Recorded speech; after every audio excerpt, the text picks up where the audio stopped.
ஓய்வூதியம் இல்ல, வைப்பு நிதி இல்ல, மாத சம்பளம் இல்ல, முன்னுரிமை இல்ல, தான் உழைப்புக்கு மரியாதை இல்ல, தான் உசுருக்கு மதிப்பே இல்ல, இருந்தும் உழைக்கிறான் பாத்தீங்களா, அவன் தான் விவசாயி. தன்னுடைய உழைப்பு திருடப்படுகிறதுன்னு தெரிஞ்சும் இன்னும் உழைக்கக்கூடிய 2 உயிர்கள் இந்த மண்ணுல இருக்குன்னா அது தேனியும் விவசாயமா மட்டும்தான் இருக்க முடியும். இதுக்கெல்லாம் காரணம் என்ன? கணினியில வேலை பார்க்கறவன மரியாதையாவும், காட்டுல வேலை பார்க்கறவன கேவலமாவும் நடத்துற இந்த சமுதாயத்திற்கு தெரியல. எந்த ஒரு நெட்வொர்க்காலையும் எந்த ஒரு இன்டர்நெட்டாலையும் அரிசியை டவுன்லோட் பண்ணி தர முடியாதுன்னு, படிச்சா வேலை கிடைக்கும்னு சொல்லித்தர சமுதாயம் விதைச்சாதான் சோறு கிடைக்கும்னு இனி சொல்லி தரணும். அப்பதான் விவசாயி வாழக்கூடிய நிலை இந்த தமிழகத்துல வர முடியும்.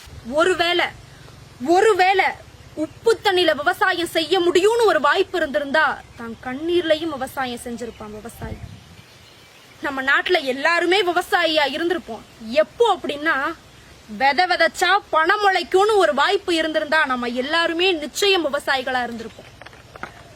விவசாயம் படிக்க மட்டுமே துடிக்கும் மாணவர்கள் என்றைக்கு விவசாயம் படைக்க முன் வருகிறோமோ அன்று விவசாயம் தமிழகத்தில் வாழும். விவசாயி தமிழகத்தை ஆள்வான்.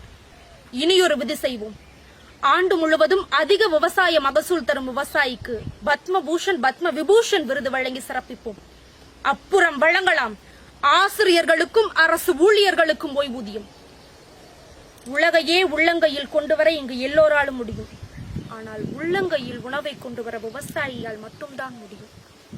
பணம் பார்க்க இங்க 1000 வேலை இருக்குங்க. உணவை கையில எடுக்க ஒரு வேலை இருக்குன்னா அது விவசாயமா மட்டும்தான் இருக்க முடியும். ஏற்புடிச்சவன் ஏமாளியும் இல்ல, மண்வெட்டியை எடுத்தவன் மடையனும் இல்ல.